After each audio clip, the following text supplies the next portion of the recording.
এই শ্রেয়সীদের মধ্যে কি ট্যালেন্ট আছে আপনি জানেন না। আমি অক্টোব্যাট বাজাই আর চলবে, আজ 30 বছর হয়ে গেল। সেই অক্টোব্যাট কিভাবে বাজাচ্ছি, কিভাবে আমি নেচে নেচে বাজাচ্ছি, কিভাবে কি মানে অঙ্গ প্রত্যঙ্গ করছি, সেইটা এই বাচ্চা মেয়ে শ্রেয়সীটা নকল করেছে। নকল করে আমাকে দেখাচ্ছে, সুবীর দাদু এরকম করে করে তুমি বাজিয়েছো, এরকম করে বাজিয়েছো। আমার এত ভালো লেগেছে চিন্তার বাইরে। সেই জন্য আমি ওকে এত ভালোবেসে ফেলেছি চিন্তার বাইরে, যে ওর যে প্রতিভাটা আছে সেই প্রতিভাটা যেন বিকাশ করুক। কিসে বিকাশ করুক? গানে কিংবা আর্টে কিংবা অভিনয়ে এই প্রতিভাটা বিকাশ করুক।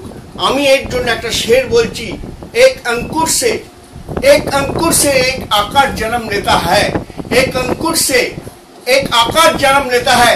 आपको तालिया का घड़घड़ाहट से एक कलाकार जन्म लेता है, कलाकार जन्म लेता है। एक जो कलाकार हमें एक कलाकार जन्म लेता है।